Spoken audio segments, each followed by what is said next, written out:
and some good updates and a lot of information for those of you who have not been through the construction process before. So get ready. Just a reminder that we've got coffee going for folks if you're in the room.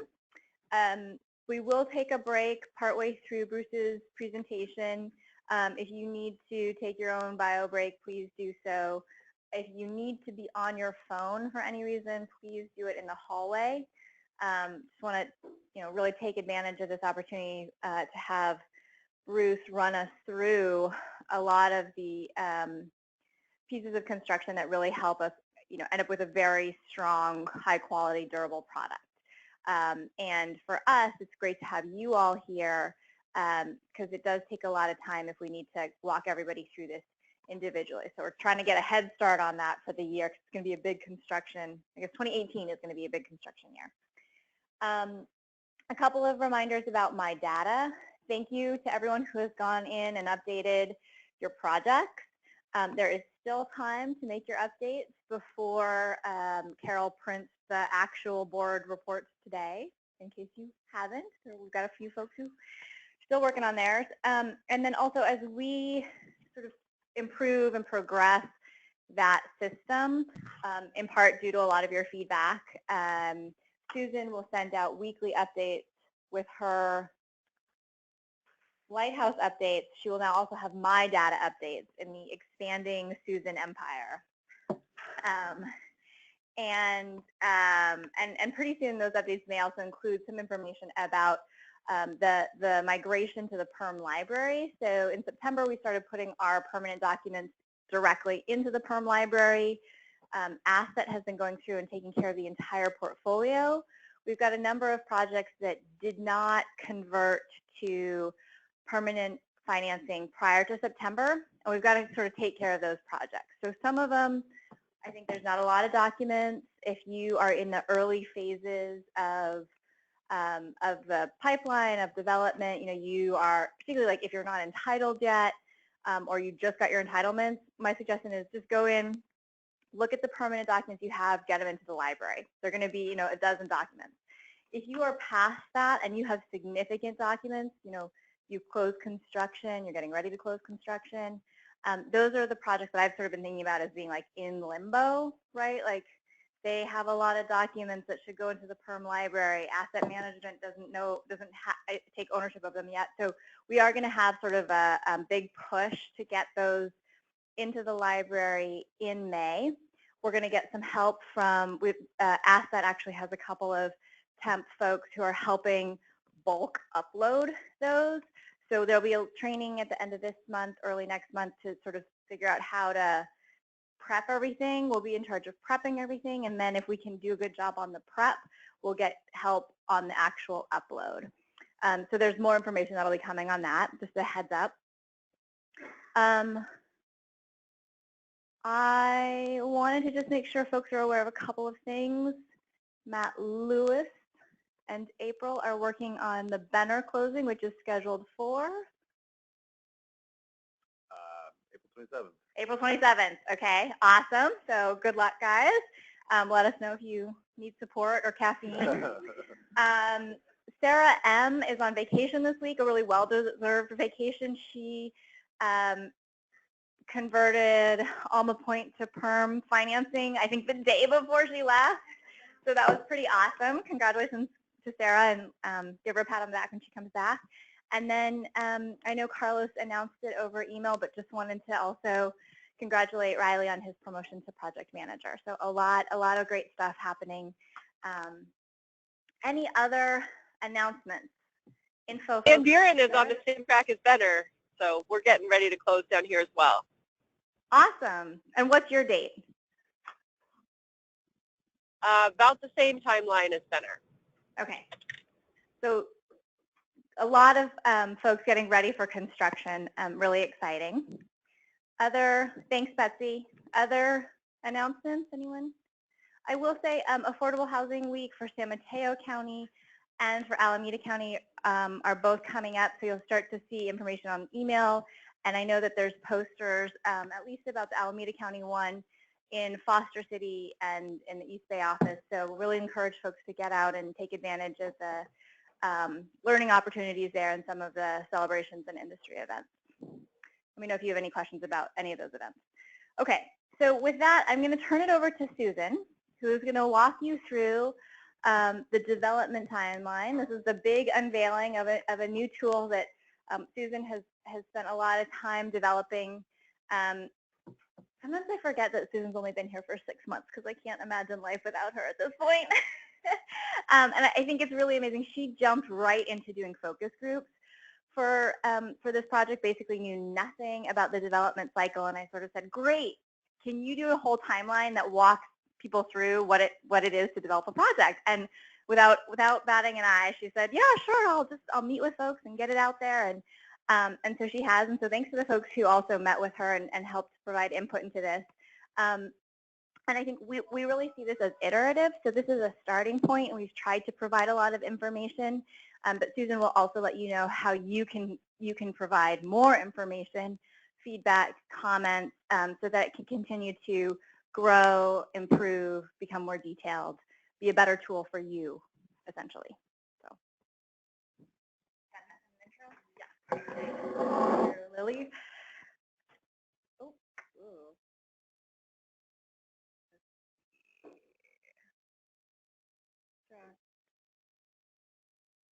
here. So this is the development timeline that we were working on, and it's currently up and running on Lighthouse. It's on our development team page right underneath the training link on the left-hand side. So this timeline, we're really hoping that it's going to be a helpful tool for everyone to be able to get a better idea of the development process. If you take a look at the timeline, you'll see that there's 7 colorful tranches or rows, and each of these tranches represents a different part of the development department process. So at the top, you'll see all the milestones, and then beneath that, you'll see the acquisition and ownership, and then under that, you'll see financing, entitlements, design, construction, and operations. And then as you move across the timeline to the right, you'll see that there's different phases. So there's acquisition feasibility, there's pre-construction, which includes entitlements and financing, and then there's construction and operations at the end.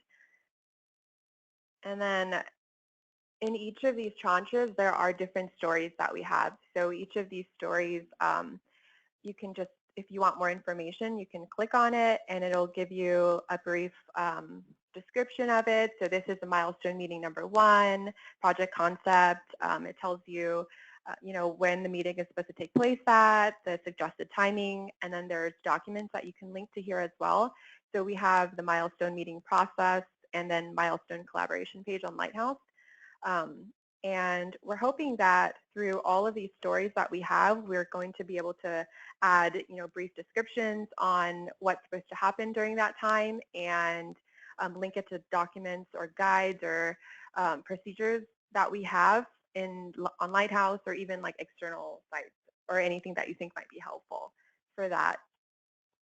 And then, so if you guys have some time, just go ahead and click through it, and we try to populate as much information as we could with the help of meeting with different people from the team, and then Lily did a lot of work in trying to help populate the stories as well.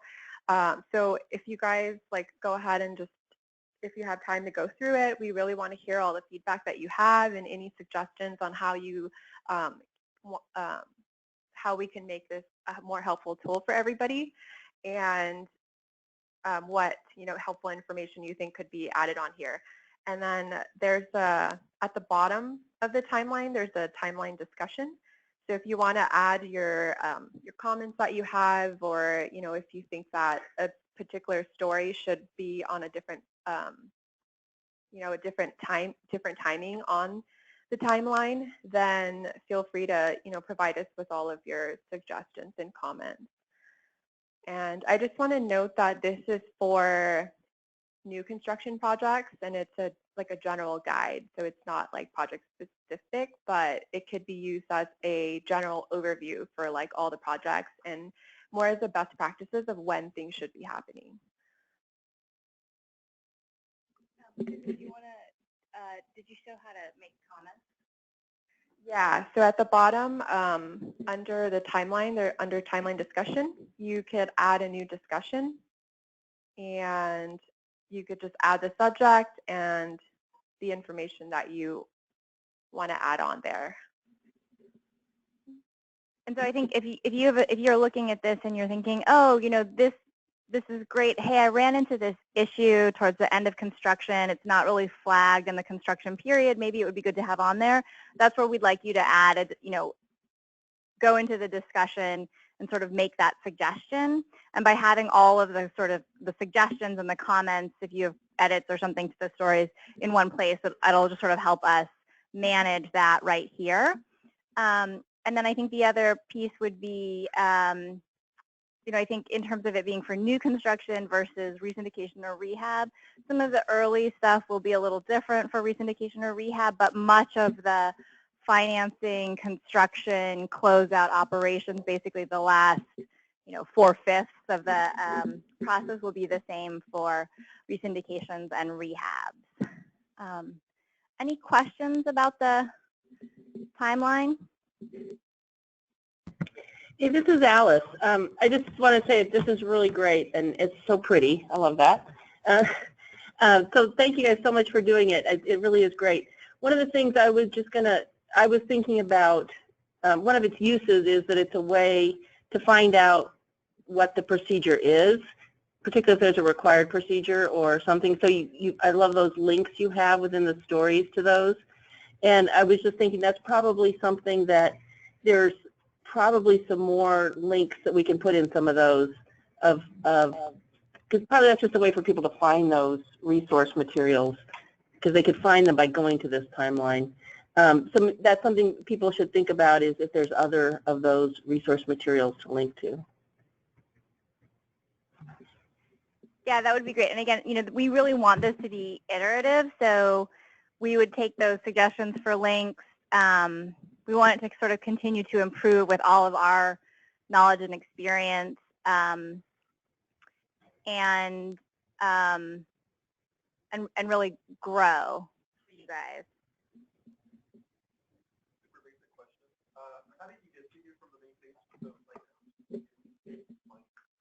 So you just go to, so if you go to the development, and then you go to development team, and then development timeline on the left. And then here. I'm sorry to interrupt, but can people please be sure to talk into the microphone when they're asking a question? Thank you. Sorry. There is one more thing that I want to show. So this one also has a 3D function, which is pretty cool. So if you go 3D, and you could like scroll back and forth and view the stories on here too. It's just kind of cool if you want to, you know, play around with it. Development timeline is video game. Yeah. And the other thing that I really like about this is that it allows you to sort of look ahead, right? Of like not like what's happening right now, what are the procedures that's like a week in front of me, but also like I'm starting construction and what does the end of construction look like? Like where am I trying to get? So hopefully this will help people sort of look ahead as well. Yep. Okay. Thank you, Susan. Thank you, And everyone. I'm going to pass it over to Bruce now.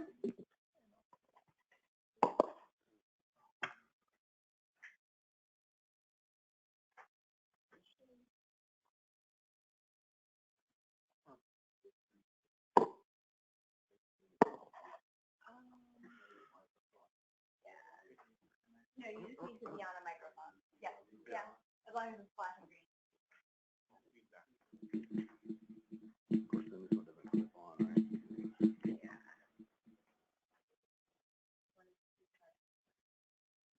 I'm not going to.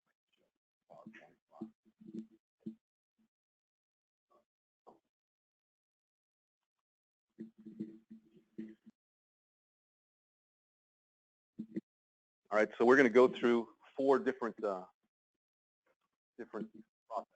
and we've set up the agenda in a way that it goes through kind of everybody needs to hear it all the way down to maybe you've been through all this and you don't need any more. So as we get through it, if you get to a point that you don't need to be here, you can walk out. So the first process we're going to talk about is the warranty process. I think it's fairly new. We formalized it, so we'll go through that. And after the warranty process, we're going to go over the updated building guidelines, so the updates that have come in since last year. After that, it's the punch process. And then finally, we're going to just go over the building guidelines in general. So a lot of you already know the building guidelines and understand what they are. You can duck out and then some of the newer people just to get an idea what the building guidelines are, what's incorporated in them, why we use them, how we use them, etc. So we'll start with the warranty process. So these are the steps of the process. You're gonna meet with the general contractor and the site staff. You're gonna hand off the warranty binder. There's an outline process for warranty requests, how we make those requests. Escalation when a contractor is not taking care of those warranties. How do we deal with that? Periodic property review. So things that need to happen even before the warranty walk in that year period between TCO and the warranty expiration after 12 months. And then finally, we'll talk about the warranty walk and what that entails. So the meeting with the GC and site staff, this takes place soon after TCO as the site staff gets into place. The process is gonna vary from contractor to contractor as far as how warranties issues are how they want them to come forward and be informed about them. So there's some general contractors, and most of them that we use now, they kind of want to be more involved, and so they ask that the information come to them. If there's a warranty issue that we contact, they'll have a customer service representative typically, and that's the person that the property will contact when there's a problem. And then they will bring the subcontractors in that are appropriate for that particular issue to deal with them and get them online. It makes it a lot easier for us typically because we have generally the general contractor is going to be more receptive to us and make things happen. It doesn't always happen as quick as we'd like it to, but the other way is the subcontractor point of contact. Sometimes the GC prefers us to contact the sub directly based on whatever the problem is. If it's, for instance, a plumbing issue, they would have us call the warranty person for the plumber and call them directly, tell them what the problem is, and get them to come out and resolve the issue. Typically, the GC still wants to be, sent an email or some kind of information so they know that issue is going on. And then there's kind of a hybrid there. A lot of the times, if it's a recurring problem or it's a similar problem, then you might contact the GC first in the GC-led process. But if this comes up again, or as time goes forward, they may have you just contact the subcontractor directly once they've got things going and rolling. And then the warranty request process. So that process differs as well. Typically, what it's going to be is it's going to be an email or a fax to the contractor to tell them that we've got a problem. That there's going to, and then of course, again, we're talking about the meeting with the site staff and the GC. So this is where what you're resolving is how these things are going to happen. So in the warranty request process, you're going to outline exactly how they want that to go, how to formalize it. So typically, like I said, email, fax, and a phone call. So we've got something in writing. This will usually be driven by the site staff, not by project managers. I mean, everything should start at the site staff. We all have plenty to do. That we shouldn't have to get too deep into every little warranty issue that comes up on the site. So it's important in this meeting to make sure that site staff is very clear on who they need to contact and how they make those contacts, because if you do that, then it's less, that you're going to get tagged down the road. So the warranty binder, this is an important part of the closeout documentation. The warranty binder will talk about the different scopes of work, who are the subs that did that work, who's the contact, their phone number, information. Typically, we'll also have warranties. Most of the warranties for items on a project are a 1-year warranty. That's kind of a standard. But there are certain scopes of work that are going to have longer warranty periods, the roof, hot water heaters, boilers, that kind of thing. So that will also be in the warranty binder.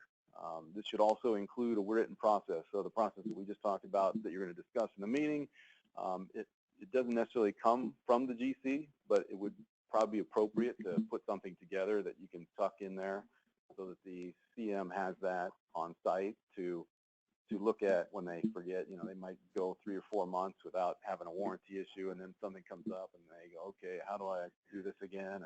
And then they have some kind of written direction.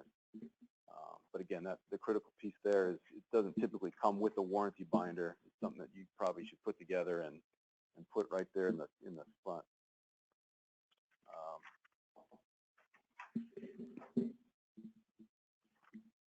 So the warranty request process. So the property should record the work order. So they all have Boston Post, and what's really critical is that they put all those warranty items into their Boston Post as a work order. It'll make it a lot easier later on down the road when you want to print out a log of all the work orders that have been warranty related. So make sure that they understand that every work order, every warranty should go into Boston Post, and there should be a place where they can tag it as a warranty item. And then when they do a search later on, they can just search for all the warranty issues, and those will come up. Contact by fax or email. You want to make sure you have some written contact, but definitely follow up with a phone call. Make sure that you get a hold of somebody and they know that something's going on and needs to be addressed. The other important thing, just I'm not here, but on a warranty issue, we want to make sure that they understand that items are under warranty as long as that particular subcontractor works on that item. And if the CM, you know, a lot of times in the past, they've gotten frustrated because they can't get a hold of somebody, so they just call some plumber they're used to from working on some other job. That plumber goes and does work on that particular item, say a roof, and now the original roofer says, well, the warranty's void because somebody else worked on that roof and not us. So it's important that they understand that as well. And that's particularly in those long-term. Usually doesn't happen in that first year, but they need to understand the long-term warranty items that they can become a problem. Another thing that they need to understand is a lot of times the warranties cover the materials, the manufacturer's warranty, and not necessarily labor warranty. So some people get surprised at the property when, okay, we're going to come replace that boiler for you, but there's a charge for the labor to replace it because that's not covered under warranty. So sometimes those things come up as well. And again, they want to, so if they use Boston Post, then they can search out warranty items fairly well, but if they don't do that, then at the very least, they need to kind of log the request and keep a log of all the warranty issues that come up, so that when we get to the end of the warranty period and we start discussing things that have happened, we can look at all the different issues. It's a lot easier for them to track it on both Boston Post, though, than to use a log. So escalation. So we follow with a GC. Many times there's a warranty issue and it takes some time to get somebody out there. Sometimes it's just a matter of getting a hold of somebody that has time to get out there, especially right now. Construction is so busy and these subs are, you know, all working and they're behind schedule and they don't have enough power just to do the jobs that they have on, you know, in front of them. And, you know, they're getting paid for that. So wanting to tear somebody off a job that they're already behind on to go do some warranty work that they're not going to get paid on can be difficult. So we have to understand the issues that they're going through, but at the same time, we need to make sure that somebody takes care of the problem. So we want to follow up with the GC if we're not getting response, that we need to get somebody out there. The property then should understand that that's the time to contact you. So they should have a regular, easy time with warranty issues, and they shouldn't have to involve you at all. But if it comes to a point where they're not getting a response, then that's the time where they would contact you and you would get involved. Yep. Can you use the mic? Oh. There was one right in front of me, Betsy, sorry. especially for the project managers that have recently completed projects, I'm wondering how, one of the things that I feel like I've observed over the years is that like this happened at, I think at Manzanita, where the site staff was having trouble with something, the door locks or something like that. And it went on a while before we knew about it. And so I'm just curious for those, for you, Bruce, or the project managers that have recently completed projects, like how is that communication working? Does it seem like that's working well and the site staff? So there's two things. One of them we've talked about already, and the other we'll talk about in a minute. Is that preliminary meeting to make sure that the site staff understands exactly, how this process works, when escalation occurs, when the contact needs to be made to, up the ladder to facilities or to property or project manager or myself. But then also, I lost my train of thought. Well, I just wondered how it was working. So, the issue that I've seen is, unfortunately, a lot of times our site staff changes. So even when we have that meeting, you might have 6 months down the road, the CM moves, you got a new CM, and they don't know anything about that warranty process. And so at that point, it'd be nice. I mean, this isn't in a process now, but it'd be nice for us to know that that has happened, so that we can almost go through that meeting again for the new CM. Chances are the CM going out never had the chance to really talk about the details to the ongoing CM.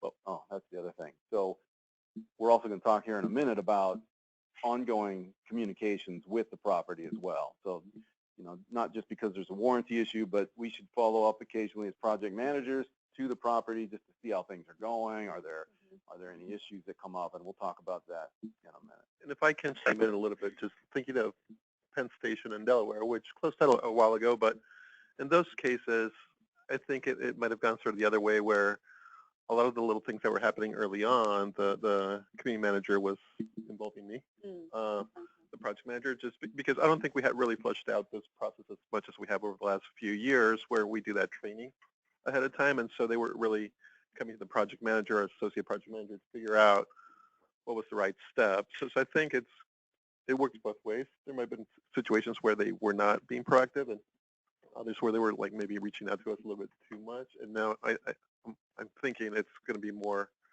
standardized and through these trainings that we do when we close out the project. If I may add to it too, Bruce, this is Tricia. Is it typical for CMs to receive a list of the subs? Because I know that's what Abby did for me. And when the GC wasn't responsive, I would then refer to that list and contact them myself. That's in the warranty binder. It should be right at the front of the warranty binder is a list of all the subs that worked on the project and their contact information. Okay. And then also all the different warranties for the... I just think there is like a communication thing going on there too. I don't think the CMs are aware it's in that binder. I never noticed it in the binder. Abby just gave me a list. And I think what also would be helpful is a list of the warranties. It's tough to go through all those binders. There's like boxes of binders. Yeah. So I think we can ensure that they receive that direction, kind of more clear-cut directions. Yeah. I definitely found myself scrambling and trying to find the information.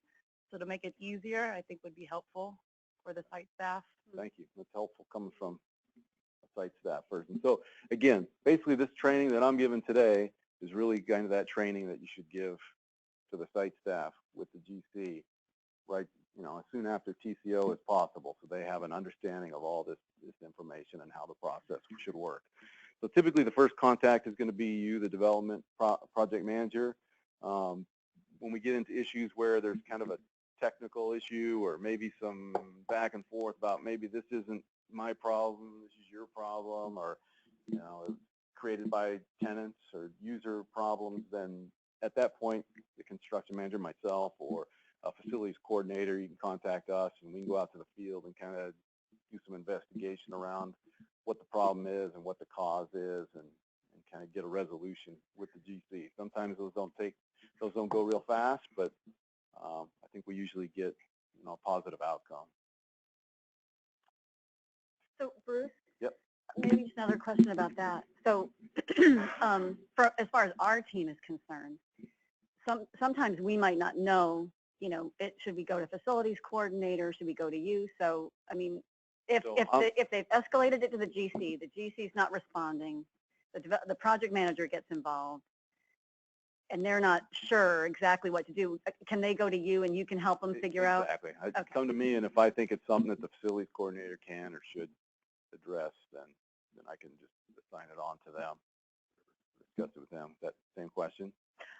No, I was actually just going to sort of follow up a little bit on what Tricia said in terms of like Tricia and Abby really formed a relationship and working together, I think, in the turnover and in the early warranty. And I will say that on Main Street Village, I probably spent a good 18 months afterwards, after Main Street Village closed out, trying to resolve some water heater issues. We have a new on-demand water heater system, and I was out there a lot. And I will say the one thing that was wonderful about it is I got to know the site staff. I have a really great working relationship with Scott Carey to this day because of that. And so I think it's also, it is challenging to go back and deal with warranty requests and issues, and but it's also a real opportunity to work with our on-site partners and learn what's working in our buildings and what's not.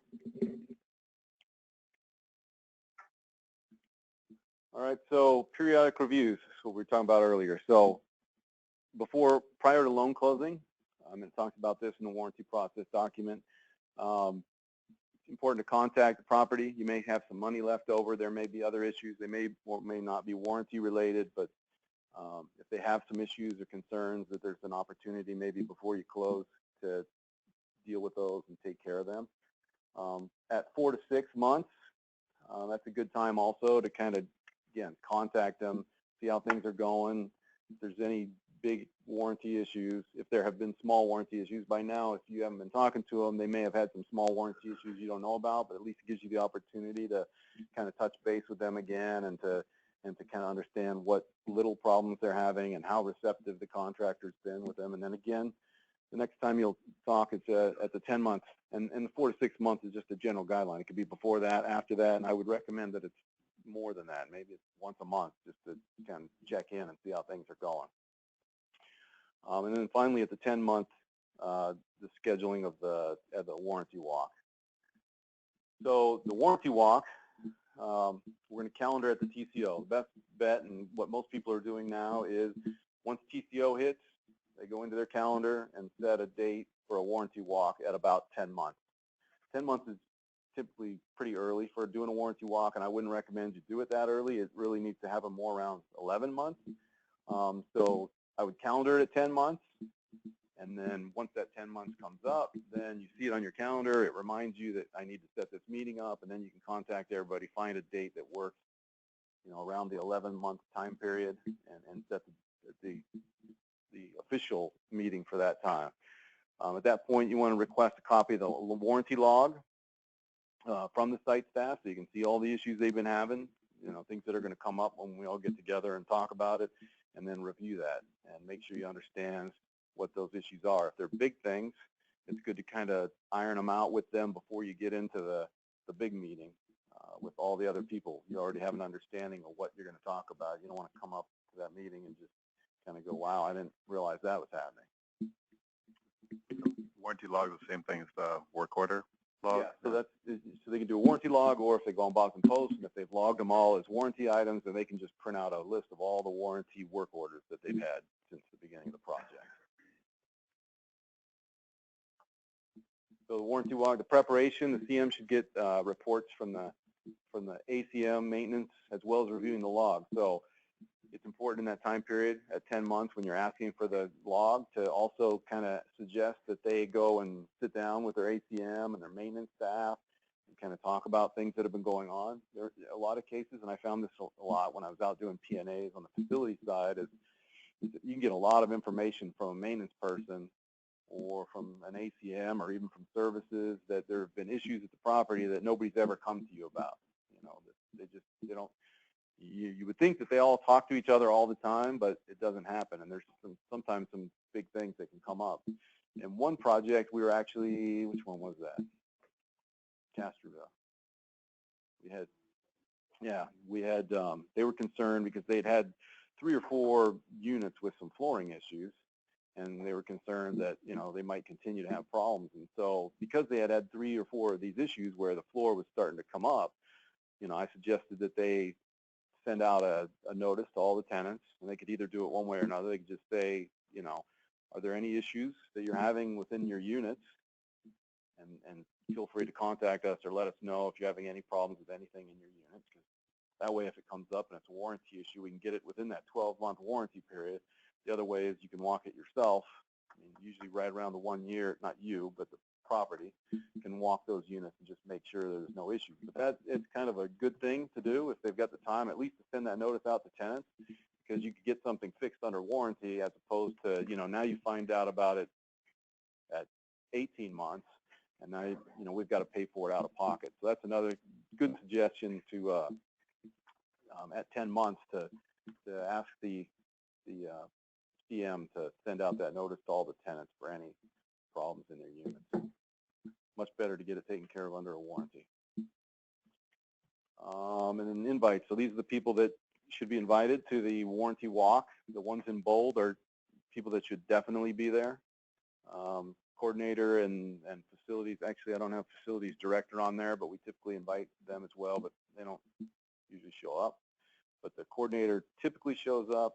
The asset manager has come maybe 25% of the time, but you certainly want to put that invite out there so they can come if they need to. So in the warranty walk, you're going to focus on typically the larger issues of concern. If there are repetitive issues, something that's occurring often, there's a good chance that we can say, hey, this is a problem, and even after 12 months, even though the warranty ends at 12 months, because we've had this problem a lot, we need to find out what that solution is going forward, because we might want you to continue to deal with this problem if we continue to have it. Warranty walk is a 1 year period. Our warranty is a 1 year thing on most items, but there's also builder defect issues, and we have 10 years to deal with those. So if it's something that's a builder defect, it doesn't go away once the warranty's expired. It's something that we'll have to deal with continually. What's the difference between a warranty issue and a builder defect issue? Warranty issues are typically with a product. So if you've got, say, a water heater and it fails, it starts to leak, that would be a warranty issue. It has a problem with the warranty. Builder defects are typically something that was caused by the installation, poor installation, bad flashing design, causes water leaks, those kind of things, or builder defect issues. Flooring that didn't get glued down appropriately. Just to clarify what you said about materials being covered but not labor necessarily. Is it always that labor is not covered, or does that just depend upon? It depends on how that warranty is. Typically, the first year warranty, again, if it's a labor-related issue, it's going to be covered under the warranty. So if your floor is peeling up because they didn't glue it down right, that's going to be covered under labor. If you have a water heater that they installed, it's all installed correctly, but the thing starts leaking, it's not the subcontractor's fault that the thing leaked, and they shouldn't, have to pay for replacement of that water heater. But the water heater itself would be covered under materials. Does that make sense? Bruce, I'm just curious, typically how long is the warranty for a 100-gallon water heater? It depends on the water heater itself. Very specific. Usually about 7 or 8 years, typically. 7 or 8 years? Typically, Really? yeah. Okay. They're all different. 636, they've had to replace 3 out of 4 water heaters within, what, 5 years? Yeah. And they're $10,000 Yeah. each. So, and these water heaters were under warranty for 1 year. Do we know what the failure was? Leak in So the they're water. tank leaks? Tank leaks. Okay. So it could potentially, you have hard water issues there? Do you know? Oh, should not have Okay. hard water in there. No. We should talk about that offline. So, and I just want to, we'll get to Helen in just a second. I just want to say that I think from asset management's perspective, they would love to have this proactive approach to trying to do the unit inspections just before the year ends, making sure we get warranty issues taken care of, because to Tricia's point of, it's expensive if something fails in month 14 and it comes out of the property budget instead of month 12, and we could have gotten it covered in warranty. And so, it will help us set up our partners and that property for long-term success. Helen? So the 1 year warranty, I guess on our end, as long as we've contacted the general contractor about it, we're covered, right, in that 1 year. They may not fix it within that 1-year period, but if Yes. we contact them. That's the important reason why you want to make sure you email and get something under documentation within that warranty period, so that if somebody forgets that you ever said anything and now you're contacting them in month 13 to say, hey, you remember this? And, oh, I don't remember ever telling me that, and the warranty's expired now, right? So it's important that even though you're going to make a call and tell them, because you need to get them out there to fix it, that you have an email trail as well. And if it's a GC-led warranty process, and we're not sure if they've contacted the sub, I think that's kind of where I'm concerned, that we've put all our requests to the general contractor. They're not very responsive because they have other jobs. If we've done that, if the sub says, well, we didn't get contacted until after the 1-year period, how much do we micromanage that? Because I assume that the sub will say that to the Certainly, if you've contacted the GC before 12 months and it's close to 12 months, then you would want to make sure that happens, and understand that by you've documented it to them. Yeah, that they've contacted the sub before. So the issue was before the 12-month period expired. So even if the sub didn't get contacted, we knew about it. We notified someone before that warranty period is up, and that should be acceptable.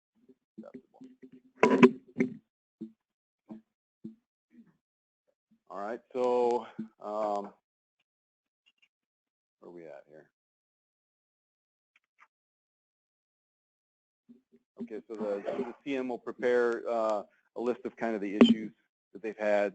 It doesn't have to be the whole log, but now you just kind of summarize that so that any of the attendees that are going to be there, if they could send it out to them beforehand so they can have a chance to review it before they get there, that's helpful. Makes the meeting, the walk, a lot shorter if everybody kind of has an understanding of what they're going to be talking about. So at the meeting, you're going to review those past issues and resolutions. You know, what happened? How were they resolved? Is everything done now? It's cleared up and we're not having any additional problems or similar problems. We're going to review any consistent problems in the future resolution. Like we talked about, if, you know, potentially there's things that we want to make sure that we continue to get covered. If it's, you know, if we got a lemon for hot water heaters, then we want to make sure that they're going to continue to cover them. And then we're going to walk the property for open items and discuss process for completion.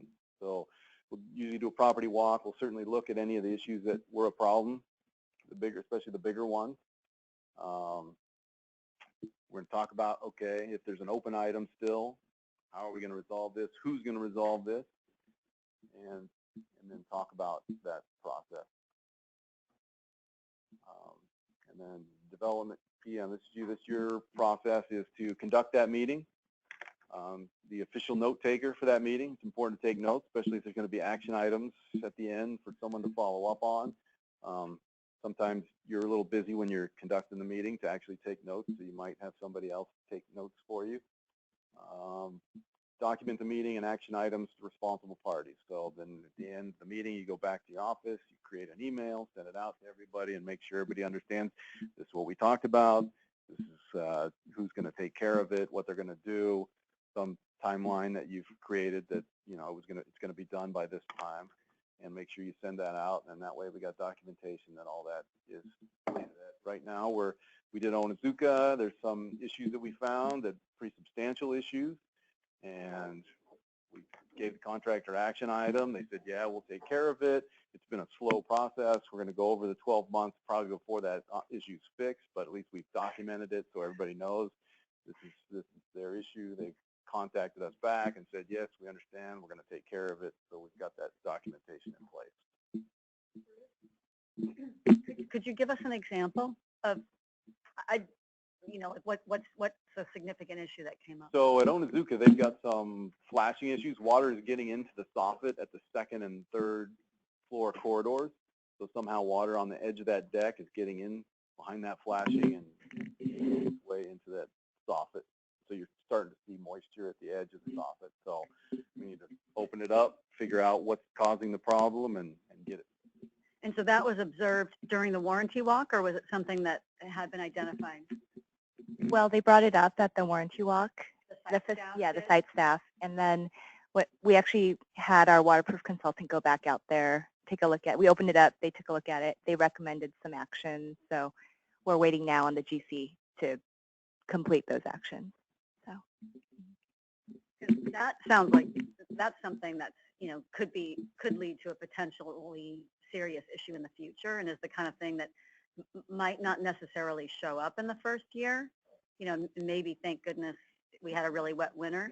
Yeah. So well, was it's it also something? that would also be considered a building defect issue, so it wouldn't be True. necessarily caught under the True. warranty. That's problem. true. Okay. Yeah, I was just wondering, like, whether you thought, Helen, was that really the site staff being super observant, or was it pretty much, obvious? Or because that's the kind of thing that I would think we'd really want to have our eyes out for on this warranty walk. I mean, even if it is builder defect, it's the kind of thing that can just, mushroom into big problems. Yeah, we had the heavy rain, so we were very fortunate to test out all our systems. And so the site staff were, walking the site, and, they saw some water pooling and all of that. And so they were really they were proactive. observant, yeah. Okay, and then the last thing to follow up, we need to ensure those action items are completed within 12 months, but again, at least documented. Sometimes it might go past the 12 months, but at least if we've documented, we don't want to just forget about it. We need to follow up and make sure they get taken care of. And then talk to the CM within a week of the warranty end to verify no additional issues. So this is, again, kind of the issue with, if we have a 10-month warranty walk, there's still 2 months left that things can happen. So, and even at 11 months, so we just want to, right before, like the week before the end of the warranty period, you want to just follow up with CM, make sure there haven't been any other warranty issues of concern before that 12 months runs out. Any more questions on warranty? All right, I'm gonna get a drink real quick and then we'll go to. Nice job, Bruce.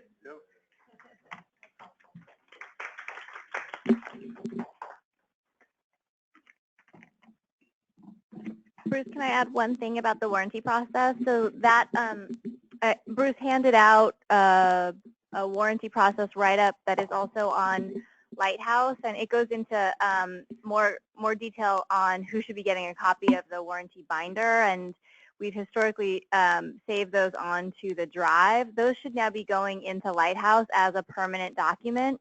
Sometimes, as Bruce mentioned, site staff turns over. For some reason, the binder migrates in the office. Someone doesn't realize what it is, or it's in the maintenance office and the management doesn't realize it. And so if it's in the perm library on Lighthouse, everybody can access it. And that's a big reason why we're migrating to Lighthouse is all of the site staff will have access. And so it'll be there for ever and ever.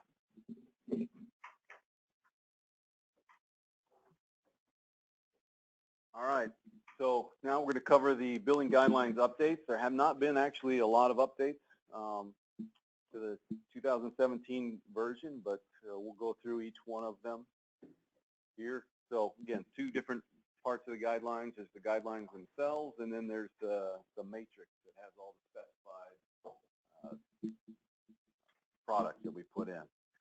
So actually the first one is coat hooks on the doors and at ADA comfort height toilets. So that was not in there. The coat hooks actually was. So I get, one of the process of updating the guidelines is the responses that I get from you. The coat hooks actually were always on the restroom, the common restroom guidelines, but it seems like they've been missed.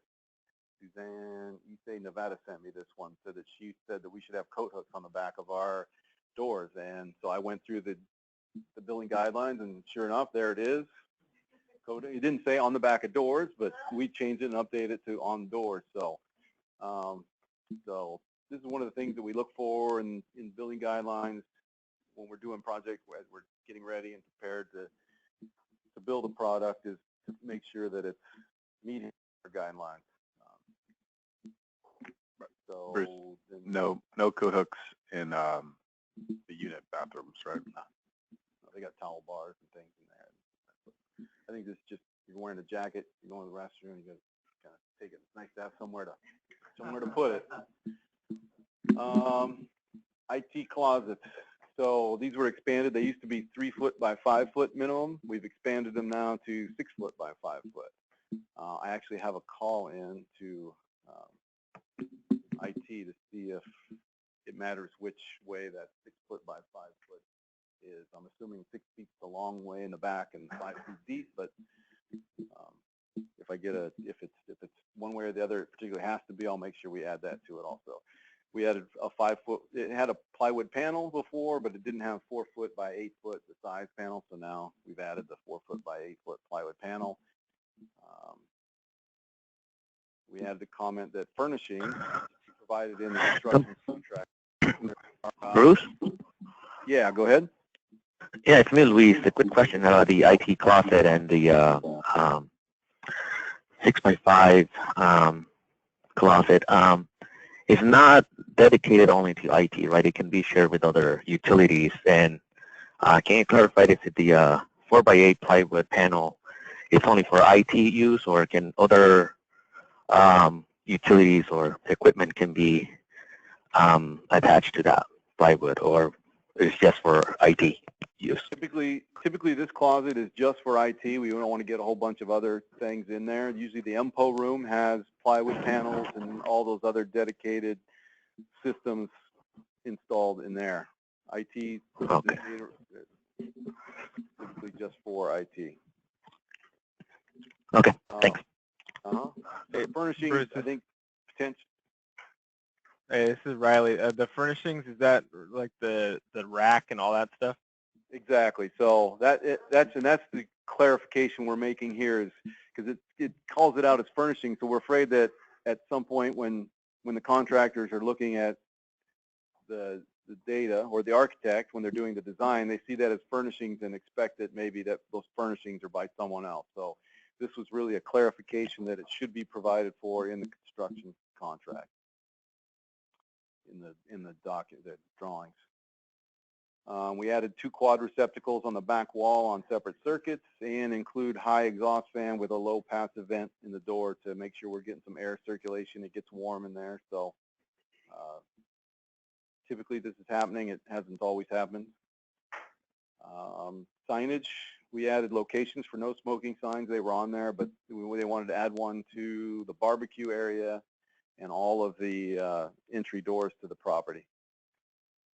Interior lighting, we added verbiage to use LED fixtures, making sure that they're dependable with replaceable guts. A lot of times we've gotten, as LEDs have come into existence, typically it's the fixture, the LED lamp, and the chip, the driver, all are part of one and the same. And if the chip went out or if the bulb went out, then you had to replace the entire fixture. So that created problems where, especially if you're in a long corridor and you got a bunch of lights and one lamp goes out or a chip goes out, then you have to replace that whole fixture. So one, there's a cost issue, but two, typically these light fixtures have a life of about 2 years from the manufacturer.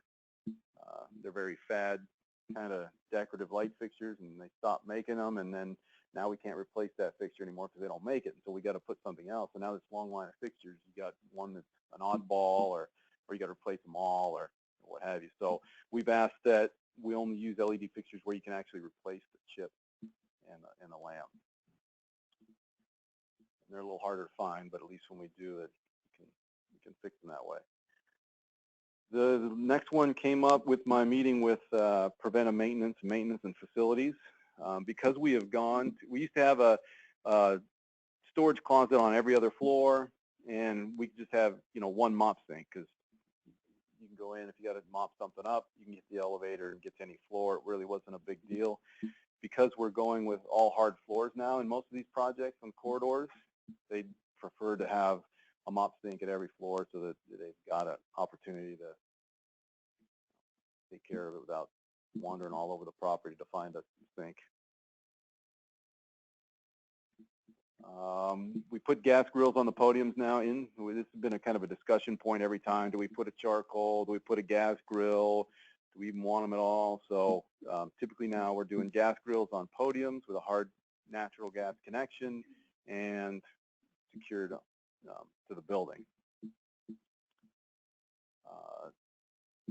You can still use a regular charcoal grill on a non-podium project. The concern with the podiums is typically that the smoke from a charcoal grill would go up and right into units. Get kind of a chimney effect there. So if you can place a if you can place a barbecue outside away from units in a different property, then that's acceptable. Shrubs should be 1 gallon, except in areas where cutting corners cause trampling. So a lot of properties, we put in these small plants. It's part of our spec because it's cheaper, and within 6 months they're the same size as a 5-gallon plant anyway. That costs a lot more than we just put in the 1-gallon plants, and in 6 months everything's fine. The problem is there's areas where people are cutting corners, kids ride their bikes through. In those areas, potentially we want to put in the bigger one right away, because then at least people think about going around them instead of right over the top of them. We updated the artificial turf spec to thin lawn rye 251. We add an alternate rubber base. A lot of the architects don't like, traditional rubber cove top set base.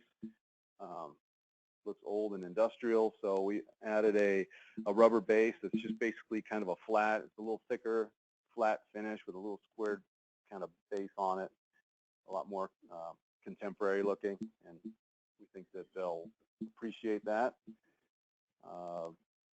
Updating the spec, the paint spec to Sherwin-Williams. So we've had Kelly Moore forever, but with the new HPN Select, I'm not sure if you understand what that is.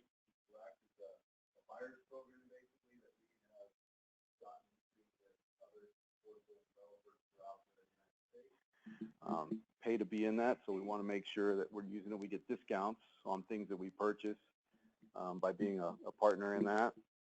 And Kelly Moore is not in there. Sherwin-Williams is, so that's one of the things that facilities has already started to introduce. So we will be going to Sherwin-Williams. The old spec Kelly Moore was Swiss Coffee because it's really easy to touch up even 5 years after the fact. If you touch it up, it hides really well. They're trying to find out what that color is in the Sherwin-Williams palette. So as soon as I have that, I'll add that in.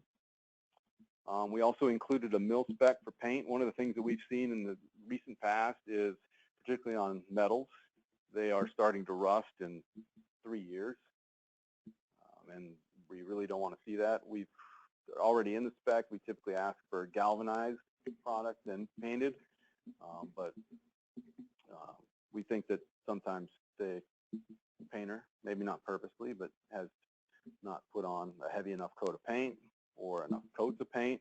So by having the mill spec in there, if we start to have a problem, we can go back and test the mill thickness on that paint and potentially have a builder defect issue and get the painter to come back and take care of it. We've updated flooring specs to include the Mannington Adura True Lock, which I think we've been using on most projects. John Curra wanted to add a note for the installation of the toilet paper holders to make sure they get in the right place. I guess some of them have been getting back a little too far, so. Is it going to specify whether it should be installed over or under? Well, that's a roll point. The contractor doesn't put the rolls on, so. But it definitely should be over. I thought Marlon's thing about under made a lot of sense.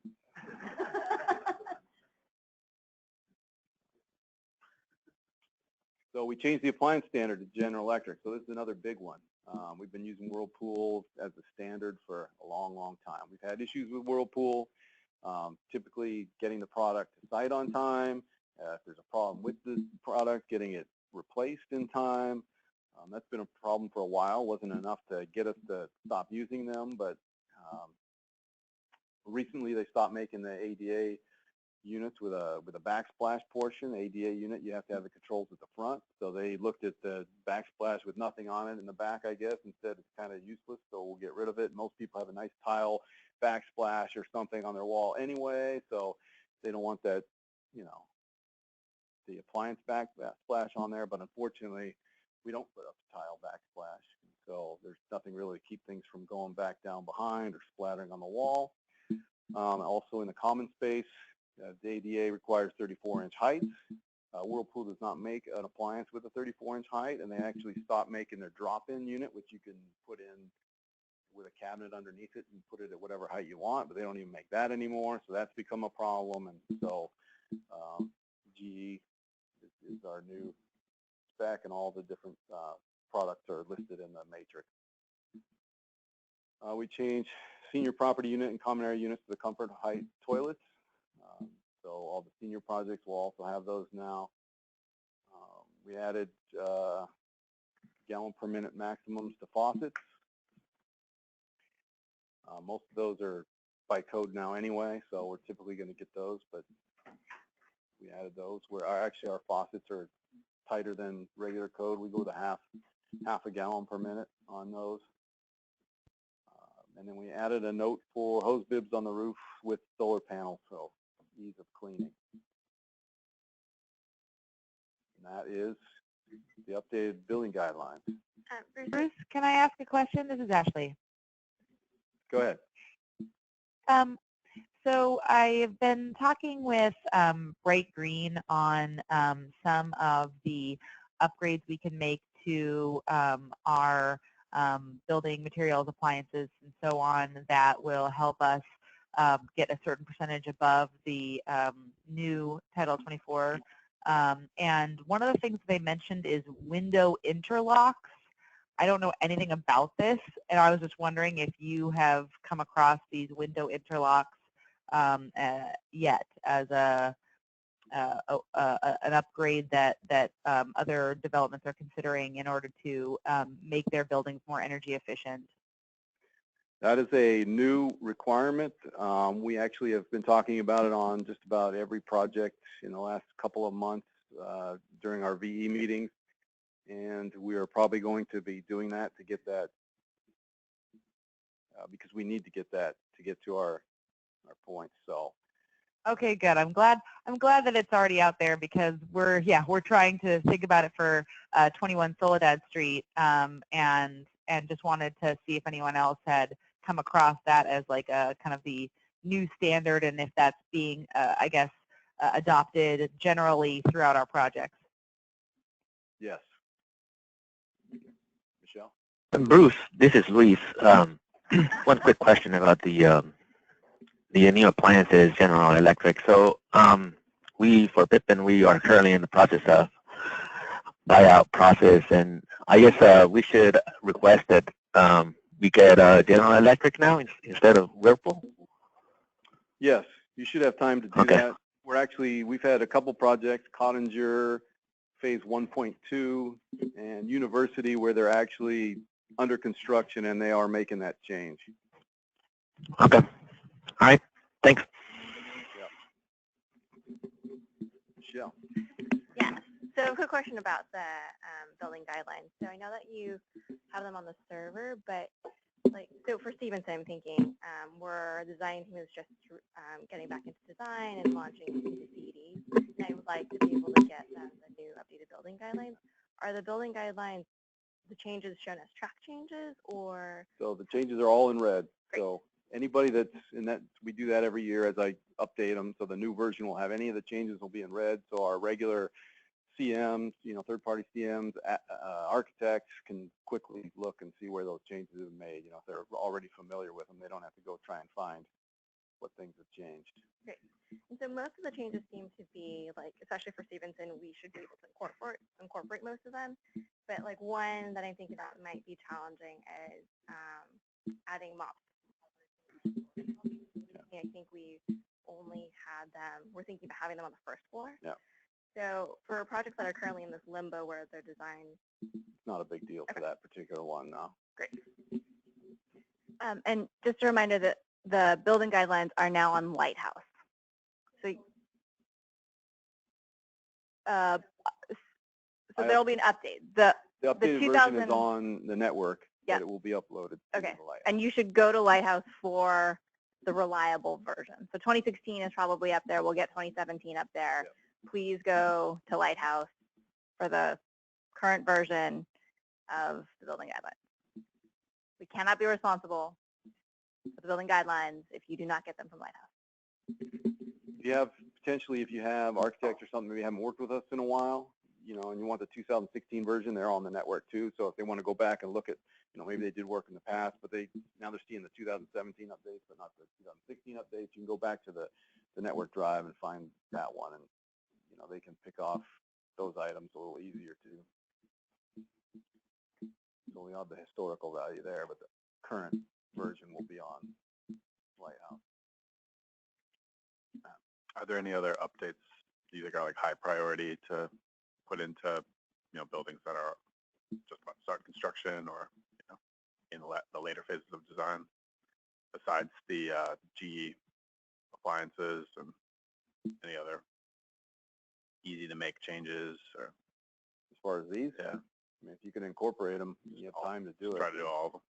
Try, but if you can't, I mean, we've been building buildings without these particular issues for a long time. Most of them, I think, are easy to incorporate at this point if you're in that level. But in fact, that one with the storage closets on every level and the floor sinks, that's probably the toughest one to get in if you've got a design that's already pretty much locked in. So Bruce, there are times where folks are going through design, maybe it's with a new architect or it's their first sort of design phase as a project manager, and sometimes our architects don't readily adopt all of the building guidelines, and there can be discussion about, we don't want to use that product, we want to use this instead, or we don't think you need coat hooks on the back of a common bathrooms, or things come up where there's not always agreement, and so are you available to help folks figure those issues out, whether it's like a technical issue of like, is this actually going to work, what the heck is an interlock window, are we doing it, or if it's like the architect is really pushing for this design feature, why would we not do it? Can you help me figure out, are you available to help sort of coach folks through those decisions and conversations? Part of my job, I think. It's happened many times in the past, and I'm certainly there and available to talk to for those issues. In fact, what I would love to see is an architect, when they go through their design and refer to the building guidelines, because most of them do have things that they want to incorporate into the design that maybe are alter somewhat from our building guidelines, is them to create a list of those things and let us have a discussion about them. I mean, that would be very helpful, but maybe that's something we should incorporate right at the beginning of the building guidelines, a notice that if you revert from these in any way, that please list those things so we can have a discussion about them. Because a lot of times they don't, there's certain things they just kind of try and hide them and get them through without anybody seeing them. And sometimes it's happened in the past where we've value engineering means we pulled things out and then we've got some money left over and we go back to put something in, and they put something in that maybe our project manager doesn't even realize it's not a guidelines problem issue, and I don't hear about it, and then I'm walking the job doing punch going, oh, I thought we pulled that out way back in VE, So I think the issue we'll always have to deal with, but if we can minimize it, it'd be great. I was wondering, is like unfamiliarity with our building guidelines like a big deterrent or like a medium deterrent to using a new architect that we haven't necessarily used in the past? Or is that something that kind of anticipates? They should, anytime we use a new architect, we give them a copy of the building guidelines and say, build to this. So they should have that in their time to take the time to review it and make sure that their design implements all the things in that guideline. Be a problem? It shouldn't be. But So, and Chris, I would say that as we're thinking about using new architects, we want to be having conversation with those folks, and we want to be really upfront about, we have building guidelines. They help us build durable products that are more predictable in terms of cost, that are easy for us to care and maintain, and that serve the needs of our residents. And that's, we want people to join us in the spirit of those building guidelines. So I think it's not a deterrent. We want to know, though, that folks who are going to come and work with us are going to embrace those guidelines. And that's what I'd be trying to figure out in those early conversations with architects. Carlos? Yeah, Chris, I just wanted to add that normally when we do introduce new architects, it's through an RFP process, and we definitely put in the building guidelines in there, and now we'll put in the updated ones for the future RFPs. So it's definitely a conversation. It's in-person conversation as well as in the interview process. It's pretty clear, and they still have to get used to it. And absolutely, the first time you use them, they probably will not be as nimble as others who've worked with us before. The first time you use them as a project manager, you're not going to know them as well, and that's why you go to Bruce. And then the second time you use them, they'll have changed, and you'll be like, I thought we did this, and that's why you go to Bruce. And I don't know them 100%, so sometimes I got to look and remember what we have for certain things. I have a question, actually. the appendices on the building guidelines, are those also on Lighthouse? I believe they are. I think the way that the current guidelines are up there is as one giant document. So the whole, I think that's what we got up there, maybe at the end of last year, is just the whole document. And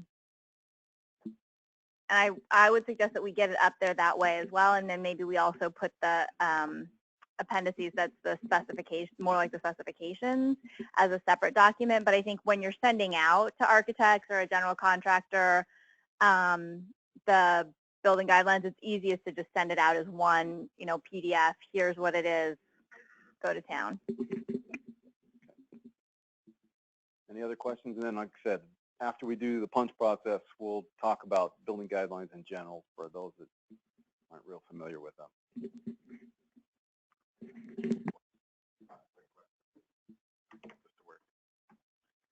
Do we have like an LED spec? Like, is there a particular property that has a good example of the kind of LED lights that you're looking for? Emerald City is very familiar with what we've been using, so they would be the people to kind of talk to. We've had a couple properties where they've used lighting designers, which we kind of frown on. So Emerald City, because they have an understanding of what we're looking for, they've done a really good job of getting us products installed that have been useful. We've had a couple of projects we've done in the past where we installed them and the manufacturer that they chose was just not a great light. I mean, we did a project at Fountain where we replaced the interior lighting there with LED fixtures. They're beautiful fixtures. Within the warranty period, I think 5 burnt out, and you had to replace the whole fixture. And since then, they continue to fail, and at $700–800, they're expensive. In fact, we were just there looking at fountains for the upcoming rehab, and they were saying that because already they can't replace that fixture with something that's similar, so now they replaced a whole series of fixtures. It's actually only slightly more to replace all the fixtures than it was to just replace that one. So that's why we kind of got to that specification with the replaceable guts. Okay. Great. This is a good probably part to do it. Yeah. So we're going to take a 5-minute break, and we're going to come back at 10:21 for folks on the phone. Thanks.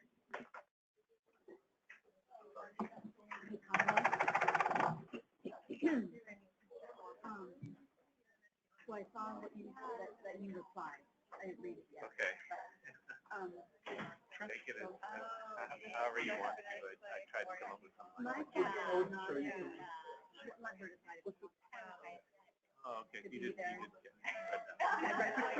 That works. Let's hear from here with that. Okay. So we're trying to figure out you know this better. Is there like one main parking entrance for the entire garage? Or is there like a separate one? I'm going to show you the plans so you can guide me. Because what I'm trying to figure out, and for somebody in the context of the question, there's two, yeah. And the point shared by code, there's like property line between the two, I guess like element. And I guess like I said, you have two buildings on top of facing around. Yeah, absolutely. And the question is, does each have their own separate entrance and ramp? So, because it's 2 levels of parking. I'm trying to find some examples where we might have done like just one entrance from one side, but you still actually have garage.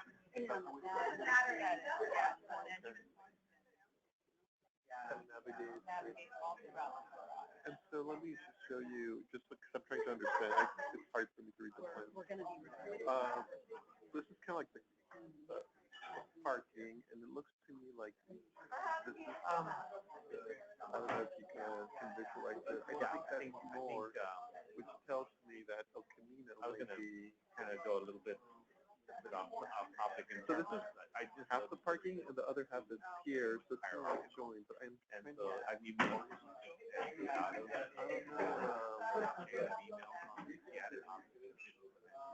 Well, I didn't. Can you tell more about it? I started there, and I Maybe didn't have a I've noticed.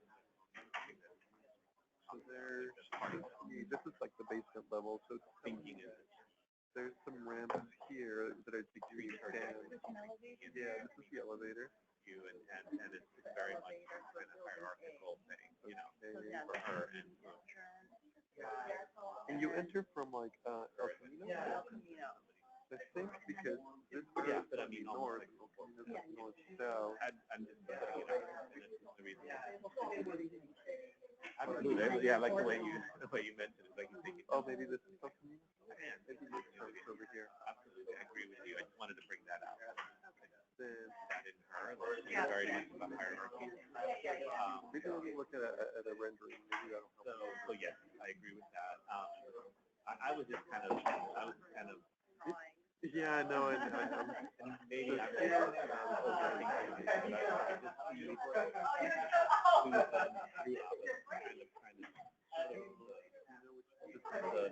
the meeting or the oh, that's the bad. Sorry, kind of the goal of the meeting by the latest thing that kind of she wasn't involved in. Well, we already know. Right now, I'm trying to make an argument to get away with one interest. Yeah, but it's more that it's the meeting and the fact that she wasn't there and now she wants people to be meeting. It looks like, okay, I thought it was more that we were, and maybe I'm, yeah. Oh, yeah, they have to go all the way to the back. Yeah, exactly. Well, not all the way to the back.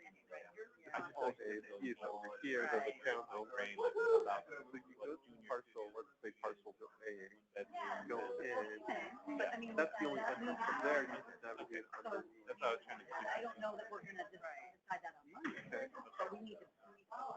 Okay. Definitely more beneficial for me. And to me, the thought is, it's separate with the taxes, the way we look at things. I don't know, I didn't. They're all, this one has to tell investor, lender. My concern was investor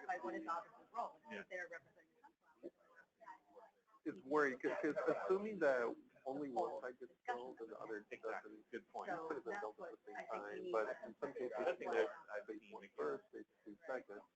So sometimes the second phase won't work. Not very well. So that's why having individual entrances. Scott, that's a good idea. That we can go one without building the other. But sometimes great and fill them in, like the other thing. So you really can't build it. You have to go this one first. I feel bad for him because really he should be getting directed from Sunflower Hill. This is helpful for when that arguing. No, we've already gone through that months ago. I should have been one about that and not bringing it up. It's like, what's going to the partner? I'll let his boss take care of that. I'm not going to. So Brooklyn Basement, you might, right, we're going somewhere, so I apologize. If you're interested, I can show you. Brooklyn Basement, off the top of my head, yeah.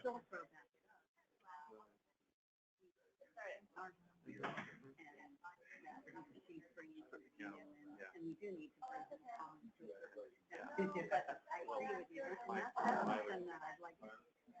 Okay, hoping that folks on the phone are with us again. We're going to get started. Now that it's 10:22. Yeah. Cross all the way across. Then go to the second level, you go to the ramp. Second level, but essentially these two things don't have separate entrances. All right, so now we're going to go into punch process.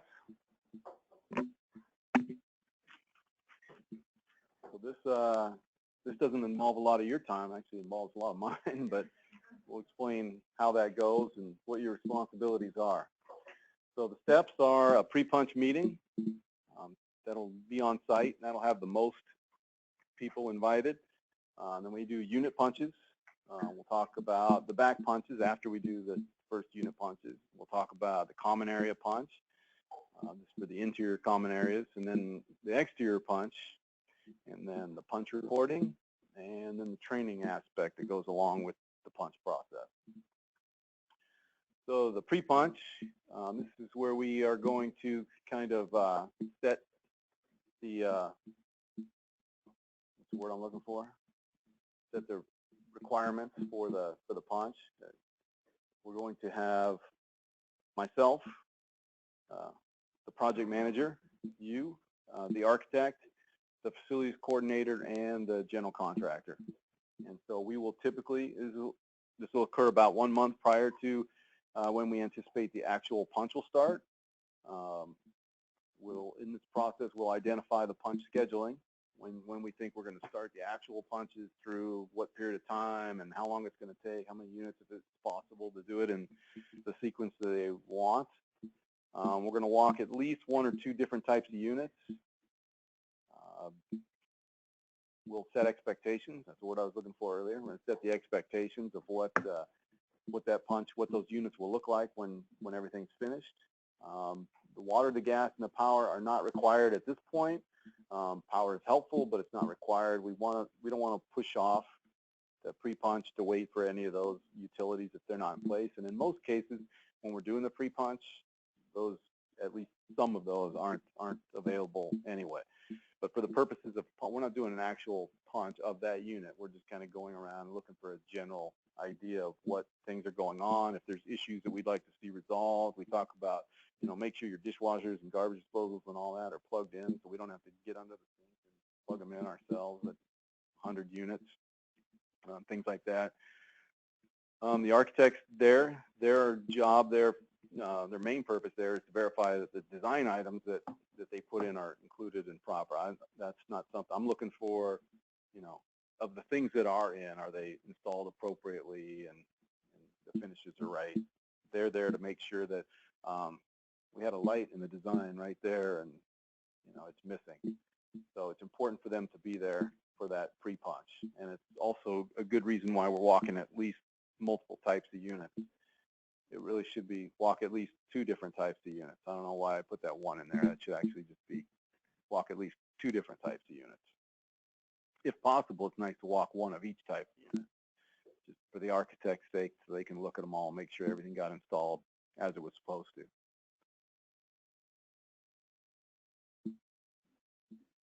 All right, so then after we do the pre-punch, they have an understanding of when, what we are expecting. So we go into the unit with an understanding with the contractor that these are move-in ready. Okay, so that's, as far as they're concerned, they've walked the units, they've done their own punch, they're cleaned up, and they're ready for somebody to move in. And we're just going in there to verify that they're ready. So our anticipation is there aren't going to be many problems. So typically I do the punches. Occasionally we get 3 or 4 punches going on at the same time, and when that happens, I grab the facilities guys that have done a lot of punches with me, and we'll split either up by project or days. And so sometimes the facilities guys will do the unit punches. The architect is not involved in the unit punches. They'll typically just find the same kind of things we are, and we have to pay them for that anyway, so it just doesn't make sense to have them involved.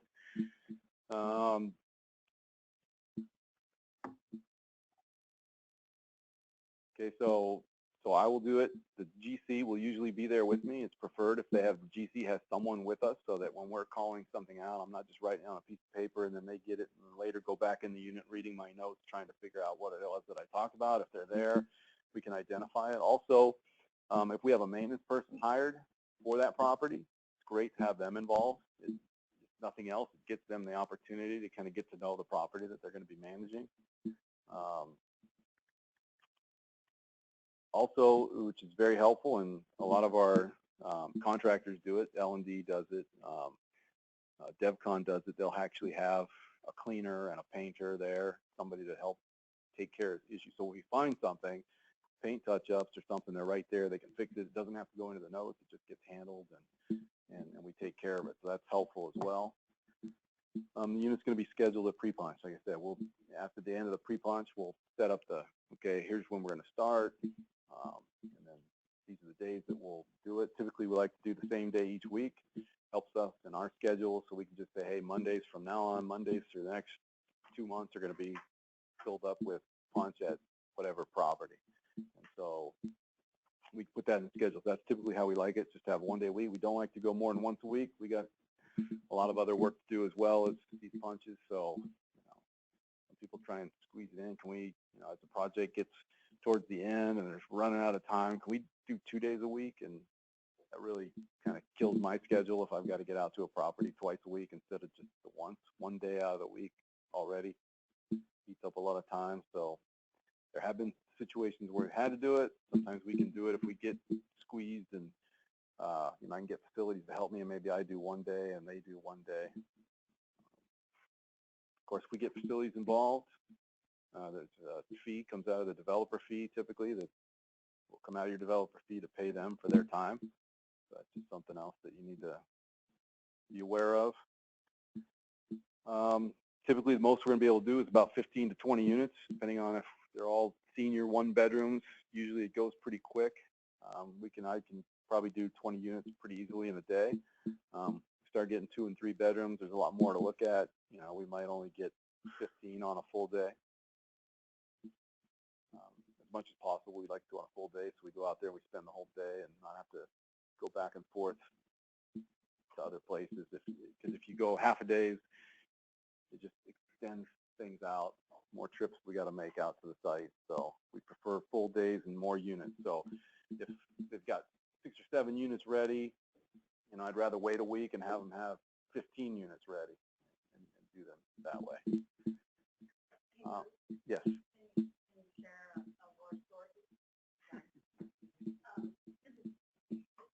to make it fun, can you share a war story or two? A war story or two? Every single project. No, fortunately, it's not every single. Well, let me see.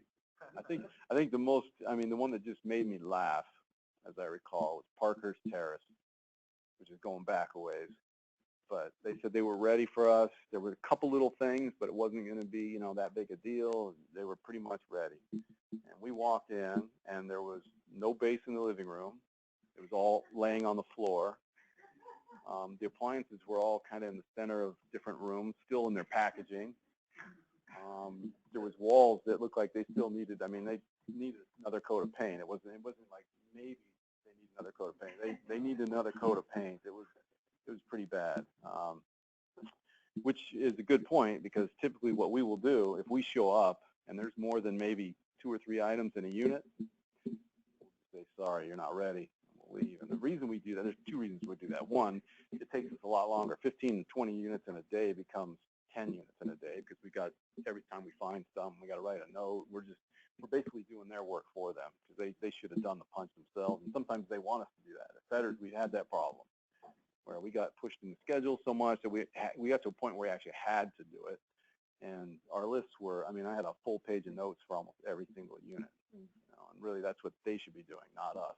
And so it takes us a lot more time. I had to go out there multiple days to punch, because I can only do so many units a day. They appreciate it, because then, and they always use the excuse, and I understand, because I've been on their side too. So what happens is they got to go out, they do their punch list, they call all their subs, tell them to come out and do all the work and fix everything. They get what they think is done. Their subs all go back to the other jobs that they're working on where they're making money. And we come along and we've got a few notes here and there. So they have to call that sub again and say, oh, by the way, now you got to come back out again. Now, if they do a good job of their pre-punch, then there are very few of those items. Sometimes they don't even have to call their sub back. L&D is great. They have hardly any issues. I think I just went out there last time I did unit punches at Cottinger. There might have been 10 items on 20 units, and most of them were stuff that they didn't need to call the sub. Their own, people on staff could just take care of themselves and get it done. If they want to build, a lot of times I don't think they even do it, but they could just build a sub for their time and just get it done. So that's the way it really should happen. And it's just most effective for everyone. So again, there'll be a list that comes out of the punch. Hopefully it's small, and typically the back punches will do the next time out. So if we're going to go out. So one more thing, Bruce, on that, because I know this is something that I recall, you know, a couple of years ago was sometimes a challenge of what happens to the list. Okay. So where does it we'll go? Cover that. I think we're going to cover that in a minute. Okay. Bruce, can you briefly touch on how the punch process would work for a rehab project? I imagine the amount of units per week would vary depending on how extensive the rehab work is. Yeah, it depends. Rehabs are their own animal, and it depends really on the scope of work and how they're done. A lot of times they're doing different scopes of work through a long period of time, and we don't want to keep going in the units. You know, maybe they're doing cabinets one day and replacing the flooring 3 weeks later, and going in there to do some paint work 2 weeks after that. Because for them, a lot of times rehab, the scope is, it's easier to get a whole bunch of scope done at once and then do another scope later on, and so that happens a lot. And we prefer not to go in there, so we'll usually wait till the last item is done to go in, but we don't want to wait too long after because you got tenants, it's occupied. And so when we go in and we find damage on the cabinet, was that cabinet damaged from during construction, or was it damaged by the tenants in the last 2 weeks that they've been in there living there while so the preference is to get in there as soon as possible afterwards, and typically we'll do stuff, you know, a smaller segment for those, as long as they're not a long ways away. You know, if they're fairly local on the peninsula or on the East Bay and they're easy to get to, then, you know, we might come out for 6 or 7 units if that's, you know, the way that works out to be most effective. But it kind of depends on the project with the rehabs. I think the other tricky thing about rehabs, and particularly like re-syndications, if you are moving folks out and you're doing it in phases, you sort of think of the end of your project as the completion of the final phase, but you actually need to punch that first phase before the residents move back. So you're basically starting construction and already thinking about punch for that first phase. So just to remember that if you are working on a phased project, that you got to punch that first phase. And Cottinger would be another example where one phase is finishing significantly earlier and occupying significantly earlier than the second phase. So making sure you're going to punch that first one before you roll on to your second. And we'll get into exterior punch later, but one of the significant things that we found at Cottinger when we were moving people in was they're going to be living right next to construction. So there were things that I saw that, you know, on the exterior that I wanted to make sure that they took care of, because there were fall off hazards from the sidewalks and things like that I asked them to build up the dirt side, and other things that we just want to make sure that they're safe for tenants to live there when other construction's going on. So that gets to a point, I bring that up because later on we'll talk about exterior punches that can happen after move-in, but that one was really helpful to do a little before. I picked up while we were doing unit punches. So the back punches will happen. So if we're doing, say we pick a Monday is when we're going to do punch walk. We'll go out the first week. We'll do punch day. We punch 20 units, make a list. Say there's hopefully 10 items on that list. The next Monday we'll come back to punch the next 20 units, but we'll also, as long as the contractor's ready, we'll go back and back punch those 10 units. Typically, we won't do that unless the contractor tells us, yes, those 10 items are done. We don't want to get in a situation where, okay, say there's 3 items in a unit, and we go in there and we back punch, and okay, 2 of them are taken care of, but 1's not. Now that means later on I got to go back and make another trip to check that 1 item. So typically we won't go and back punch a unit until all the items within the unit are cleared, so we can go in there 1 time, sign it off, and it's cleared, not making multiple trips into a unit. So again, we'll do those back punches on the same day that we go and do the next set of regular punch. Once it's signed off, the keys drop to eliminate contractor interest. I don't know if you all know how construction keys work, but basically there's 1 key on a construction site that fits all those tenant unit, the unit locks. And so that way the contractor can go to any unit with 1 key and get in. The way they change is they'll take the key that's assigned to that lock for the unit once they move in. They go and turn that key. Once that key turns, it drops the pins in the contractor lock. The key doesn't work anymore. So we'll typically ask them, once we've signed off a unit, to go in there and change all of them. It's a simple way to change the key so they don't have to do anything else. And then that way that key gets stored into a box that's ready, that unit's ready to go. So Peter's asking the question, what is it, the punch? Is it the final punch, or is it the notice of completion, or what starts the warranty period? What starts that 1-year clock? The best way to do that is, and in our contract should be substantial completion.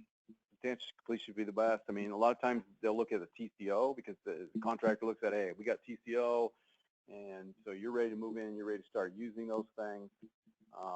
We prefer the substantial completion, which usually happens right after the TCO, because basically the big thing that you need to do to get substantial completion is get the TCO.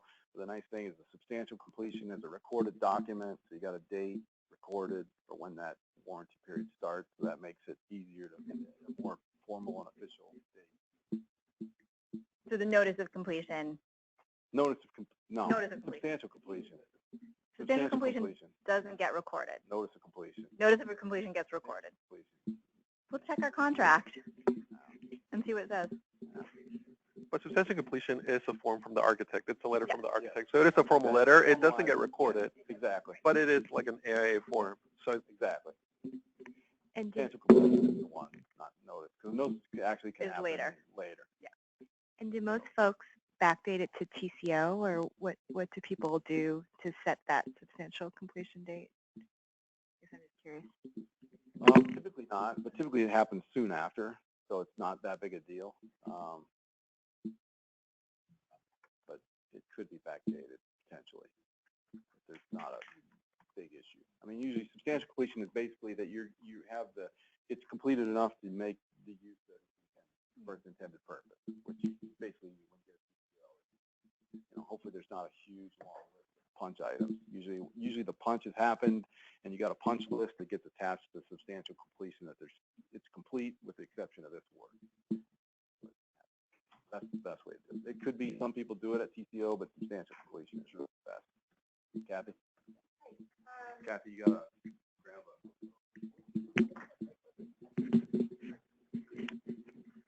So my question just relates to, for the punches, if we're doing occupied rehabs, how is this overall process different? So we talked about that a little bit ago. Yeah. So it's going to be a little bit different, and really on a case-by-case basis, because every project is going to be different depending on what the scope of work is and what the schedule of that scope is. So sometimes you've got scopes of work happening weeks apart, but typically we want to wait and do a punch at the end of a project. We want to do it at the end of the work in that unit, but not very far off from that finish. So they want to get it finished, and as soon as they're done, as quickly as possible, we want to get in there just to make sure we can differentiate construction damage from tenant damage. Yes. Yeah. Yes. Definitely. Regardless, we always want to eliminate back punches. That's what we talked about earlier. Also, is once we do a punch, then we don't really want to even go back and do a back punch until the contractor says yes, all those items are taken care of.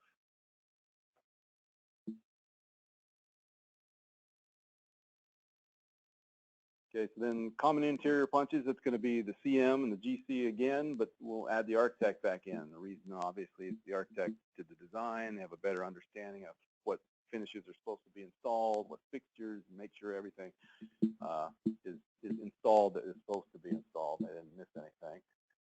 The architect typically will take and publish the notes. We prefer the offices to take place prior to the furniture and art installation. Again, gets to an issue of, did the damage take place during construction, or did the furniture people moving in scratch the floor with that desk? So as much as possible, this becomes an issue, and it's really right at a tight schedule when those offices are ready and when furniture wants to move in. As much as possible, we can push the furniture off the better, but we get into issues where we need office people in to start setting up and getting tenants moved in, so we need to get it in place. But that usually becomes an issue, but and typically we can and have done certain offices that are going to have furniture moved in before maybe the rest of the project. But as long as we get in and do a first punch, we don't necessarily have to do the back punch before the furniture comes in. If we've done a punch and caught all the damage and it's all listed, then anything typically that's going to come up new, we'll know that it's happened. Well, not necessarily. It could have happened, but from a sub dragging something across the floor. But typically, it's going to be any additional damage was caused by furniture people moving in. All the other areas take place during prior to tenant move-in. So before we want people moving in and using community space or fitness center, we'd really like to have those punches complete. Though again, the back punch can happen after the fact, but we prefer it not. Exterior punches, again, same people as the common area. The architect, again, takes and publishes the notes. This can take place after people start to move in, and typically does. We don't want it to, but just because of schedule constraint, contractors usually working on the exterior at the very last, trying to wrap things up, getting the landscaping in. So most move-in people aren't going to damage the exterior, moving their furniture in. So again, we'd like it to happen before people move in, but it's okay if it happens afterwards. But we want to get it as soon as possible. And then the landscape, there's going to be a separate punch with the landscape architect. And once the landscape is signed off by the landscape architect, that kicks your 90-day landscape warranty into place. So the punch reporting, the units or the notes are taken by myself or the facilities when we go through. In very rare cases, L&D likes to take notes, and there's so few notes that it's easy to do. They'll just take the notes, and I'll typically just sign the sheet right then and there at the end of the punch that verifies they've got everything covered. Typically at the site, after we take all our notes, we'll go to the copy machine, make copies, so the GC has them right then and there, and then we'll get back to our office and make copies or email distribution to the development project manager so they have a copy of those notes. Back punch notes are updated to the first punches. So when we do ours, our original punch notes have a place for us to sign off. So typically what you'll get when we do the back punch is an update of that version with initials on all those things that have been signed off. Sometimes we go back and we might have 20 issues and some of them aren't done, so you'll see all the initials for all the ones that are signed off, and I'll usually circle where my initials should be when something is still open, so it's easy to find what they still have left to do. And so the last part is a little different than punch, but it's a system training. It's very important. It's difficult sometimes for the GC to get it set up the way we like it to be set up, but it's really important that it does. The GC will set up the training. They'll ask all the subcontractors that have put in different types of systems on the job to come out to train our people that are they're going to be running the project, and this is the facilities and the maintenance people. Those are typically who attend this. If we got that person hired, it's really, really helpful to have a maintenance person assigned. And we don't hire the maintenance person, but we can push property management to get maintenance signed up and hired before that process. It's very helpful because then they can go through this training, obviously, with the subs and understand how all the equipment works and how to maintain it. We do have the facilities people there regardless. Sometimes they're by themselves with a video recorder, so they record it. So at least we have some record of that maintenance. So if the maintenance isn't there, they can watch that later. Or if we have a maintenance staff person that 6 months later goes off to another property and we get a new maintenance person, there's some recording there so that they can look up and see that training at a later date. The contractor, we want them to set it up so that all that training happens on the same day. That's the difficult part for the GC because subs, obviously, they're going to have different schedules and it's hard to get them all, but as much as possible, we want to try and get all the subs there anyway so our facility people don't have to go out there 3 or 4 times. Obviously, if it's local, it's not that big a deal. The farther out you get, the harder that is. And there have been some where we've had just a stray sub that just couldn't get in on a certain day, and our facility people had to go back. And it's kind of a pain, but sometimes it doesn't work out. The key thing is that the actual training is happening, and we're getting that covered and getting it recorded. But we want to get that all covered in one day. And then we want this to happen within the last week before move-in. Typically, that's when all the systems are installed. We want to make sure they're installed and operating before we do training on them. It doesn't help if you do a training and things are half installed or not finished installed. It's hard to kind of do a full and accurate training. And then plus there's the opportunity that the maintenance is hired close to when that property is opening up. Any questions on punch, Lily? I have a question actually on the systems training for Jeff. So historically, it's been a few years since I actually turned over a building to a team, and at that time we were putting in, we had PVs and we had solar thermal, and we were training the on-site staff how to kind of monitor that and how to clean it. And so I guess my question to you is where are you in terms of, I know you've been looking at how to manage our portfolio of solar contraptions. Where are we with that, and what should we be doing either in the contracting for maintenance or in the training of our own maintenance team to maintain that system? It's a good question. Something that I was thinking about in the very moment that you started to ask the question, and I was just wondering if it would not be a good idea to have, given the complexity of certain equipment and systems and the potential turnover of maintenance staff at a particular time, that it not be like, I don't know, that there's somebody who's more involved in a central way, sort of at that turn from equipment installation to operations, as it relates to particularly the solar systems, because there's an ongoing monitoring component to those that has been to varying degrees turned over well, and in some cases there hasn't been complete follow through. Either the monitoring system itself wasn't installed, the login information has been lost, the internet connection wasn't installed, for example. And so I've been piecing together some of that information, and so at some point I actually some sort of data monitoring protocol I think would be great to be entered into the design guidelines at some point. I'm still working on some pieces of that, like what is the best protocol for that. I think we've got some basic outlines, but I think we'd be ready to go with at least a first initial step with that. There's also, my other thought is that I think we would want to start thinking about preventative maintenance planning. I think all these installers are now moving into that business as well, understanding that the ongoing commissioning of these systems is an important component. So I think we want to start looking at that with the install provider, is like, what is the long-term preventative maintenance plan, and we do those operations agreements as part of it, so that way we kind of shift the burden of that a little bit to them. But the turnover is important, particularly with the monitoring systems and then that maintenance. That's my best thoughts right now.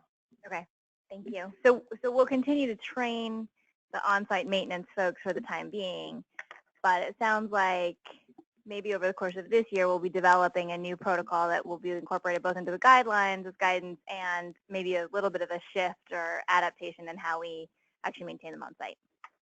Awesome. If I can add to that too, thanks for bringing that up, because we do implement these very complex solar PV systems, and I would always have challenges finding someone to actually maintain the system. Everyone I called that would tell me, we can install it, but we don't do maintenance on it. I never found someone that actually said they can do maintenance on these systems.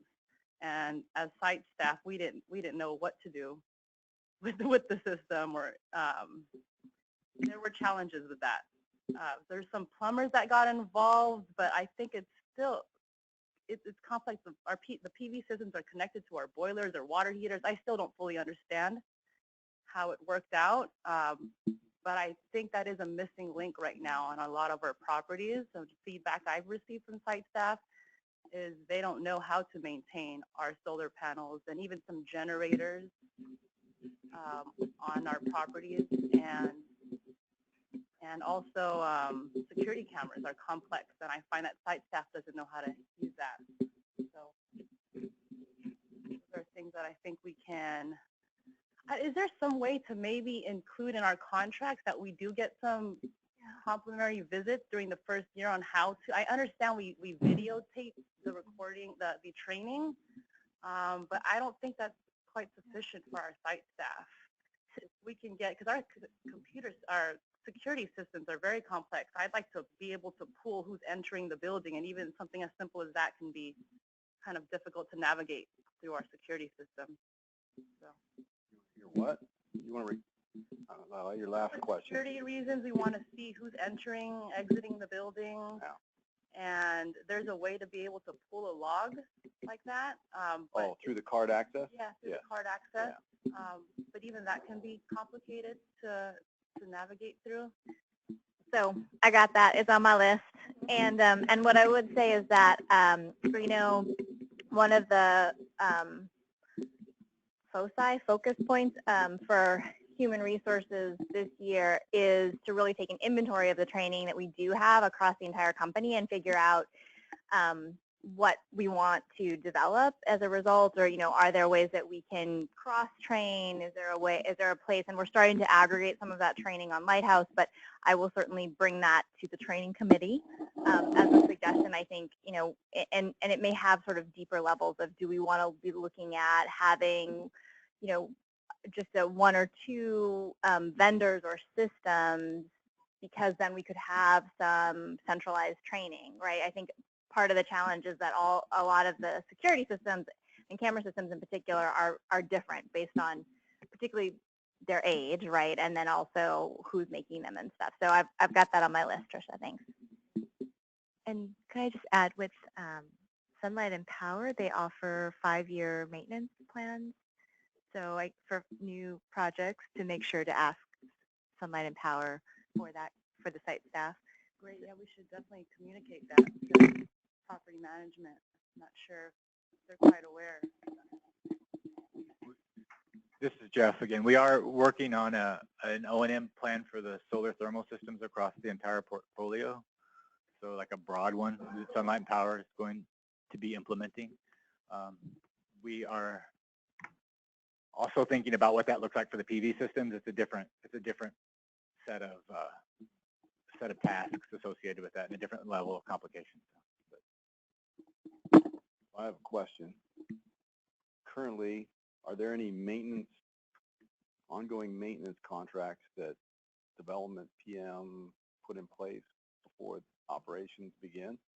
Like, for instance, I'm thinking storm drain, holding tanks, elevators, fire alarm monitoring. Are those done by our development staff, or are they done? So there's this process that Kim Torres has newly implemented, where we get the first quote, so usually from our installer, but facilities actually will do the final contract. But we do initiate what all the systems are and get the first quote. Yeah. But I would say also there's a binder we put together in development, which is the first year contracts binder, with a matrix that shows what contracts those are, who the contact people are, phone numbers, emails, what we're paying annually or whatever, like the gate, the garage gate, things like that. So we do try to have a binder that we transition to the CM early on in the project. And then it goes on Lighthouse now. So, in addition, is that in Tiki-Taki? No? Yes. This is April. So another basic question. Why is what you just walked us through called punch? That's just the industry standard. Good question, but I can't give you the history on that one. I don't know. Maybe in the old days they used to have punch cards or something and punch them. I don't know.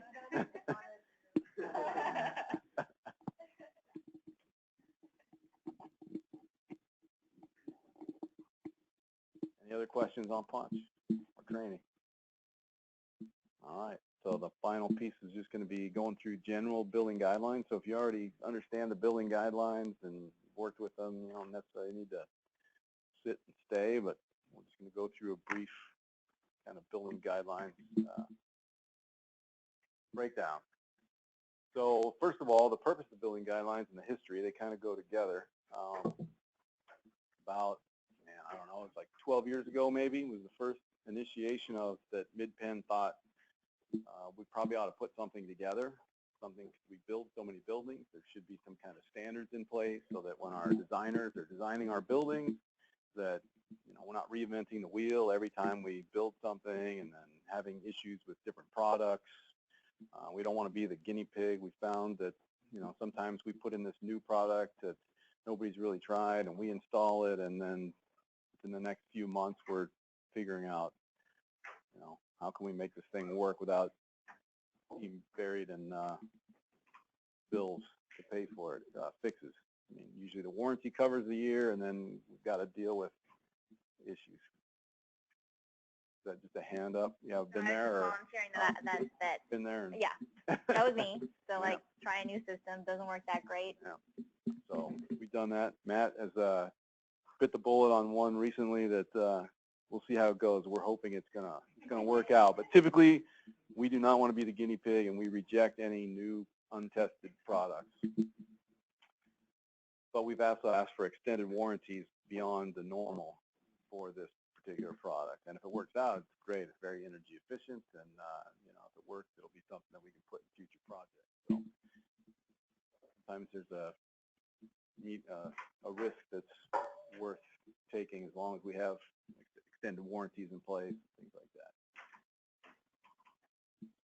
So the history of it, that we had a construction we have a few construction consultants we've used over the years. One, Don Jones. We've got some third-party consultants. We got Fred Holmes that does all our VE engineering. So they have all over time had input into the development of our building guidelines.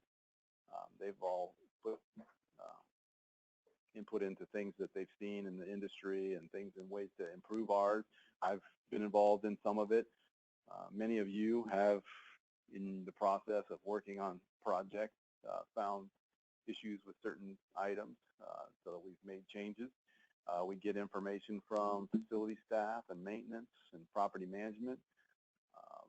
A lot of products, a lot of changes have come through meetings that we've had, off-site, what do you call the town hall meetings, where people come and they discuss issues that have been, that they're dealing with, and some of those are with new construction, and so we found that there were issues. So we sat down with them and updated building guidelines to fix those problems. So we get input from all over the place. And typically the way that process works, if you find something, you email me, and I will immediately, as quickly as possible, I can update the building guidelines. So we have the new version with all the updates, 2017, with all the changes over the past year in red.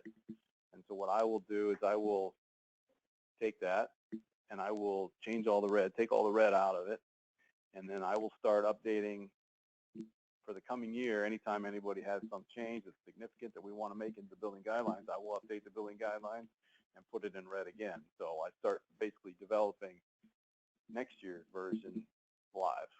So, and that's saved on the network. That will not be on Lighthouse, I don't think. I don't think we want to put that version we can talk about. But anyway, it's available on the network. So I keep it up to date on the network in the drive, which is where I sent you the link today. This morning I sent a link out to everybody, so you can find that. And so the new versions will be on there. And so if you start a project, say 6 months from now with an architect, you can give them an updated version, and anything in red on that version will have been inputted since the last time they did a product, or since the 2017 version they may have already seen.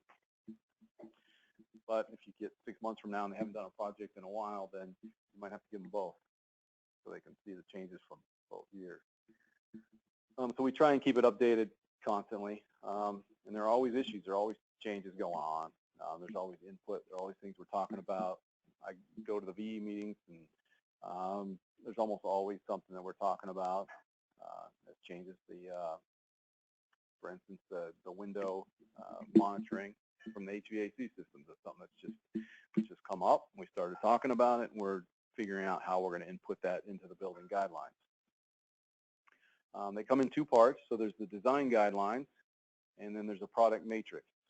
Design guidelines also have a bunch of appendices, which I didn't list here, but you can find them online. They're at the end of the design guidelines, is a list of all the appendices. So the design guidelines basically tell us what types of rooms that we want: community room, fitness center. Some projects have different than like a family might have different things than a senior property. It'll have the size of those units or those rooms. How big does that community room need to be based on? Typically, it's based on how many units there are. Laundry room, how many washers and dryers. Again, based on what the project type is, if it's senior or family, and how many units there are. It'll talk about location, what we want different rooms to be close to. If we have an after-school program, do we want the services, office to be close to that? Usually the computer lab fairly close and attached to the after-school program. We want a restroom, off the after-school program, so if kids need to use the restroom, they don't have to go down a corridor and a hall and go find the closest restroom. It's more convenient. They can be supervised. A person can supervise all the kids in the class, and they don't have to find out how they can get somebody to go with a kid that needs to use the restroom. So that's basically what the building guidelines lay out. The product matrix is more particular product specifications. The GE, the change we made to Whirlpool, the GE appliances, what those model numbers are. So an architect, when they're starting to put specifications together, they can pull exactly out of our product matrix what we want and what should be installed product-wise in our properties.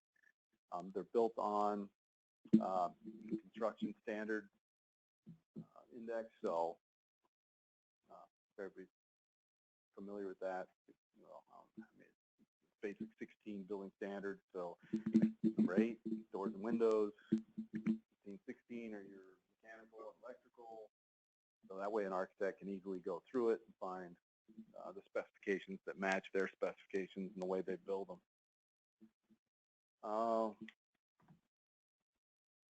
So there are different sections. So the sections in the building in the design guidelines talk about the site planning, where things should be located, how they should be laid out, the common spaces that we talked about, residential units, how they should be laid out, what kind of storage we want for them, how the cabinets should be installed. Type of cabinets are typically going to be more on a product matrix. Building systems, talk about how, what type of systems are we going to use solar or photovoltaic, or if we do, how those are designed and built, what we should expect there, whether we're going to use, what types of heating systems we prefer, and if we're doing a heating cooling system, then we're going to use a split system, and we'll outline those systems and how they should be designed. And again, the matrix, which we've already talked about, and then the updating process. So the updating process is, again, like I said, if you run into something, send me an email. If it's something that makes sense, it'll end up getting incorporated into the updated set. I also typically meet each year right before the final publication with facilities. I mean, facilities and preventive maintenance teams and maintenance staff and some of the floater maintenance staff, and we basically go through some of those more on the matrix typically in products, making sure that the products that we're calling out are working. I'll usually make sure that within that group are a lot of people that have been or that are working on properties that are 3 years old, 2 years old, so they've seen the kind of products that are in our current building guidelines, and make sure we're not having any issues with those.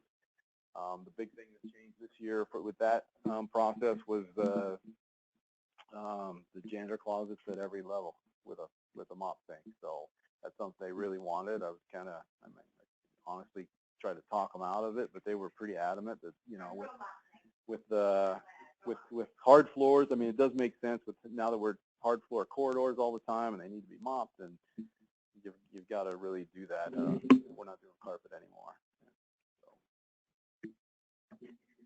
So can you hear me? So for a new development, I know we're working on building something with our guidelines, but then the city's standards exceed what we do. So for example, storage, what we do inside the unit isn't enough. They want additional outside storage spaces, one for each unit, and then the bicycle storage and as well. So are we integrating those building requirements? So we do have our own requirements and what we expect. But if a city guideline overrides it, the architect knows that, they'll put in more if we have to do that. I mean, yeah, private balcony space, things like that, yeah, the city's going to require. Sometimes they're going to override. They're going to have more expectations than we are. Or they're going to ask us to put in things that we might necessarily even want, but they're the city and we have to do it. Any questions on building guidelines? Hey Bruce, this is Bruce. Early. Oh. Hey, when's the 2017 version going to be uploaded to Lighthouse? It's on the network right now. I put a link out to everybody this morning, so if you want to see it, you can get to it that way. Oh, I'm sorry, because I went to Lighthouse and it wasn't up. But yeah, okay. It's not, the new version is on Lighthouse. And so we're going to try and get them up there tomorrow. And you'll either see them up there or you'll be able to confirm that through Susan's weekly update. But they should be up there tomorrow as well on Lighthouse. Thank you.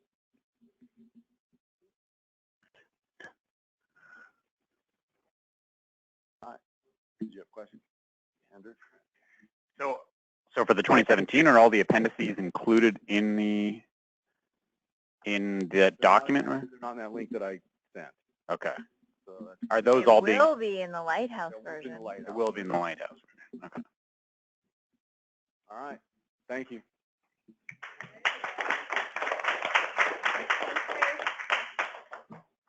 Thanks, folks on the phone. Thanks, Bruce. Thank you, guys.